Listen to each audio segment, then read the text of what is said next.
right, we are looking at the graphing portion of Module 4. So I can graph quadratic, cubic, piecewise, linear, root, and absolute value functions. So linear functions, we're going to do this a couple different ways. So I want you to know how to do it both ways. So, not sure why that happened. Hold on.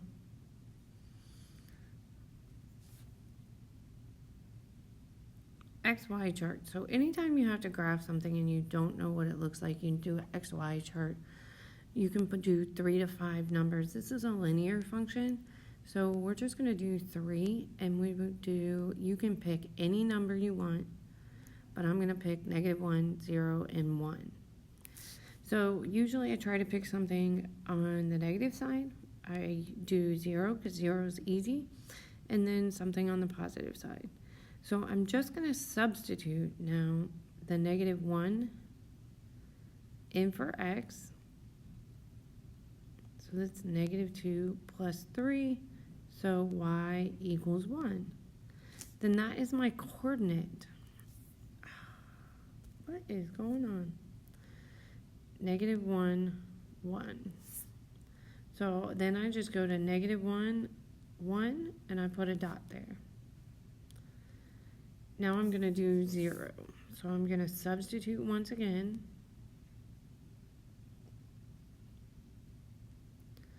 So 0 plus 3, y equals 3. So my coordinate is 0, 3. So I go to 0, I go to 3. And then I'm going to substitute 1 in. So I'll go y equals 2 times 1 plus 3. That's 2 plus 3, 5. So when x equals 1, y equals 5. So that's my coordinate. 1, 5. And then I know it's linear because there's only one x, and it makes a line. How else can I graph this? Well, good question. We're going to graph it with Desmos. Let's see if it looks the same. There we go. So that's our graph, y equals 2x plus 3.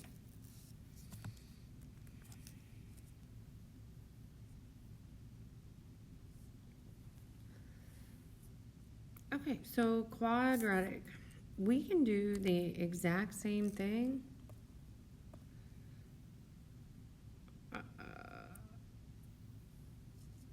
Not sure what is going on today. Sorry. So we can do an XY chart.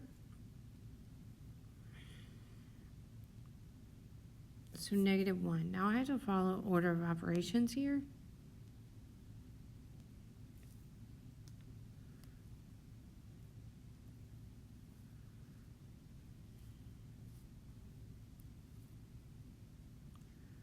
So y equals 2 times -1 squared plus 3 times -1 minus 5. So I have 2 times -1 squared. I do the squared first because exponent. So that's 2 times 1 because -1 squared is 1. So that's 2 plus 3 times -1 is -3 minus 5. So that is -6.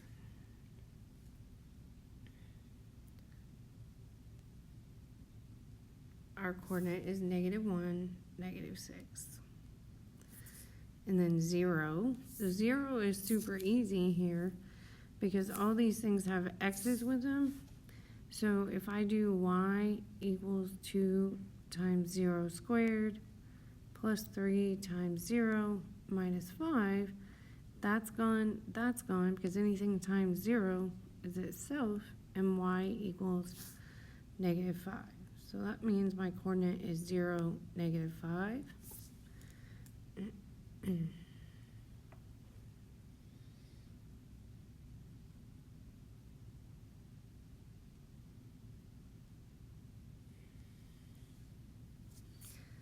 and then 1. So y equals 2 times 1 squared times 3 times 1 minus 5. 1 squared is 1 times 2 is 2. 3 times 1 is 3 minus 5. So 5 minus 5 is 0. So 1, 0.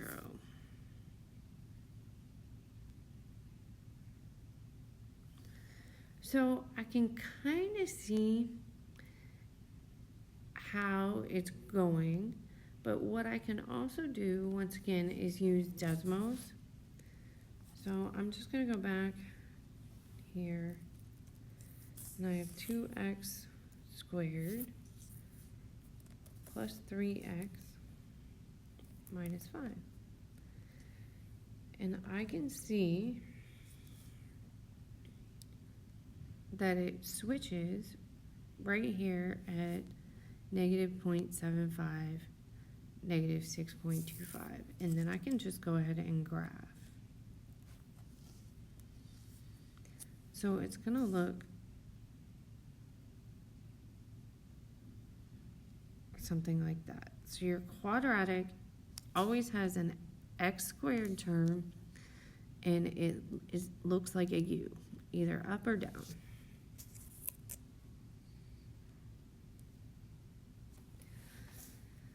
So y equals x to the third plus 2. This is cubic because it's to the third power, so there's 3 x's. Let's go ahead and put this in Desmos and see what we get.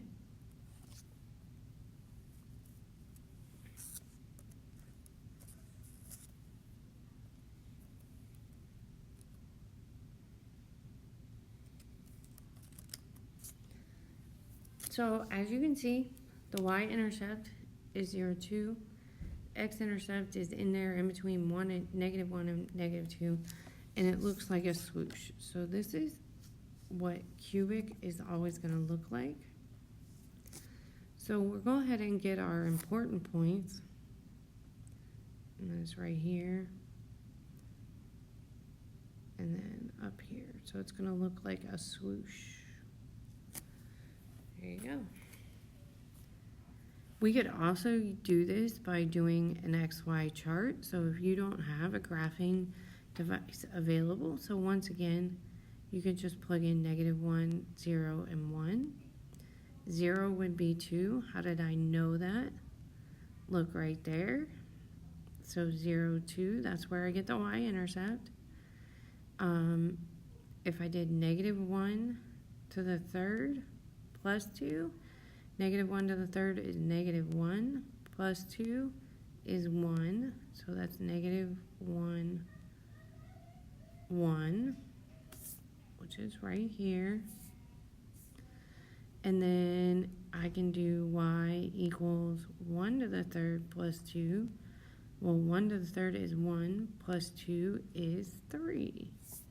So that's that point right there. And then because I know the shape of the graph, so every cubic function is going to look like that. Root. That means we have a square root. So once again, I can still do an XY chart. Always can do an XY chart. But I can also just go to Desmos and graph it. So let's do that.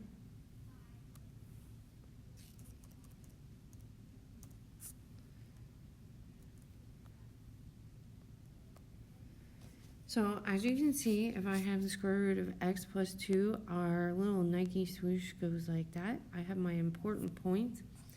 So my x-intercept is negative 2, and my y-intercept is between 1 and 2.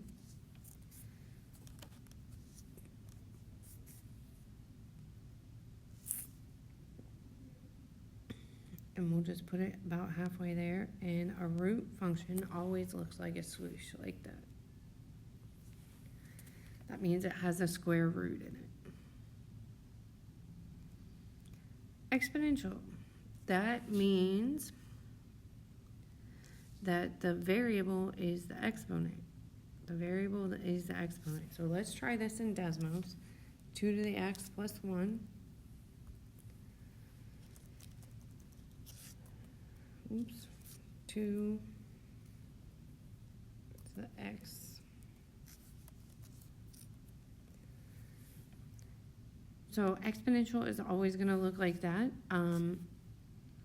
Important point, 0, 2.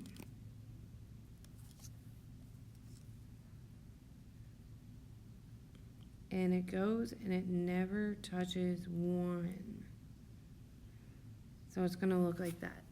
Exponential is always going to look like that. Once again, you can always do an XY chart here. Absolute value. So absolute value. We can use Desmos for this as well, which is awesome. So I have the absolute value of x plus 2.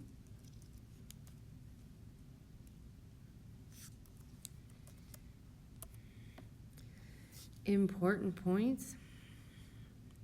-2, 0 is our x-intercept. 0, 2 is our y-intercept. And our absolute value will always look like a v.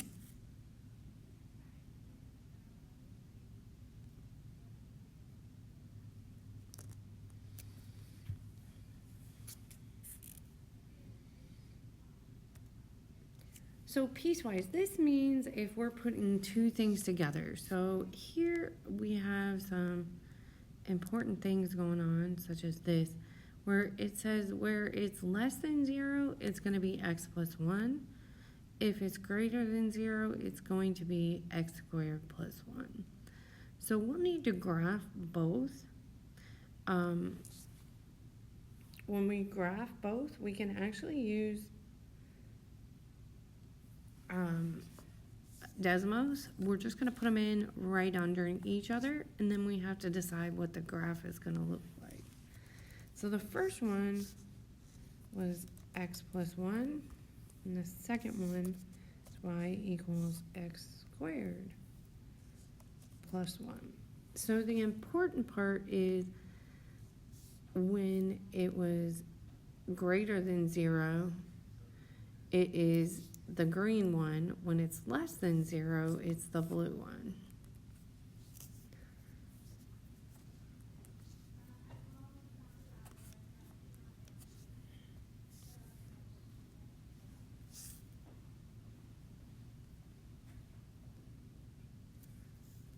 And then I'll just change colors.